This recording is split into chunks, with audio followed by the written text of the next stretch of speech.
Jutaan orang diperkirakan akan melakukan mudik di libur Natal dan Tahun Baru kali ini. Ya, namun dalam beberapa bulan terakhir kasus COVID-19 ini meningkat lagi. Selain COVID, kasus pneumonia, mycoplasma juga muncul di Jakarta. Haruskah kita waspada? Berikut ulasannya untuk Anda.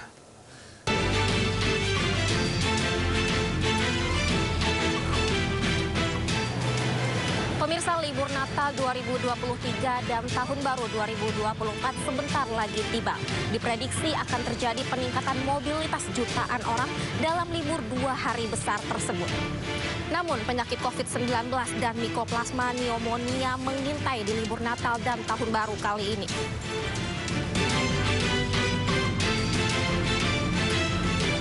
Kemenkes melaporkan di bulan Oktober kasus COVID mencapai 90 kasus. Namun di bulan November kasus COVID naik menjadi 151 kasus di minggu terakhir. Lalu di bulan Desember kasus COVID mengalami peningkatan sebesar 80%, naik menjadi 267 kasus yang awal mulanya 30 hingga 40 kasus per minggunya.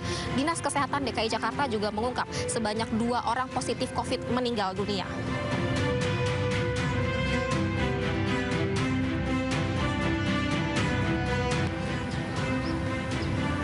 Selain Indonesia, beberapa negara juga mengalami peningkatan kasus COVID.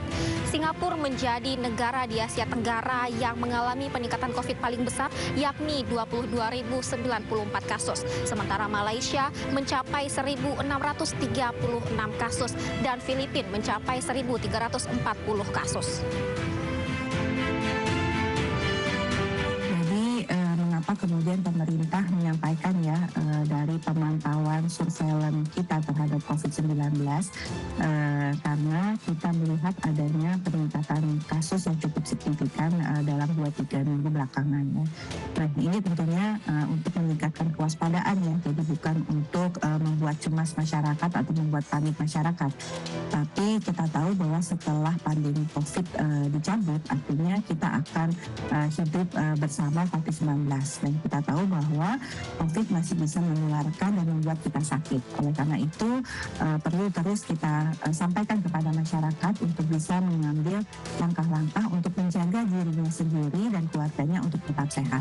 Apalagi menjelang musim liburan dan Natal liburan. Jadi penyebab utama daripada meningkatnya atau terjadinya peningkatan kasus COVID-19 itu selalu karena ada subvarian baru. Jadi karena memang kalau ada subvarian baru, mutasi dari virus COVID-19 kan tubuh kita atau sistem kekebalan imunitas kita kan berusaha mengenali dan berusaha melawan. Nah inilah mengapa kemudian terjadi peningkatan kasus di banyak negara.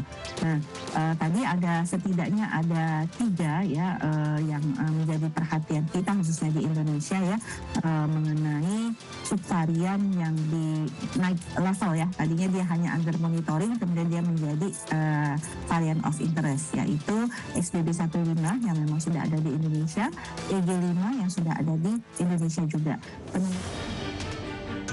Kementerian Perhubungan menyatakan jumlah warga yang akan mudik di libur Natal dan Tahun Baru ini akan lebih banyak dari tahun lalu.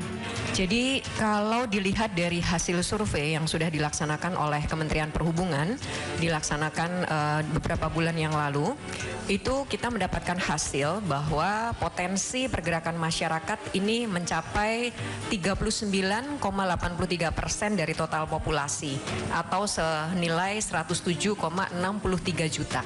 Jadi sebanyak inilah masyarakat yang akan melakukan perjalanan selama Nataru, dan ini naik 143% jika dibandingkan Nataru tahun lalu.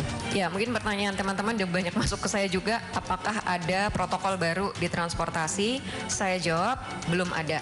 Semua masih sifatnya himbauan, belum ada protokol yang menjadi mandatori bagi para pelaku perjalanan.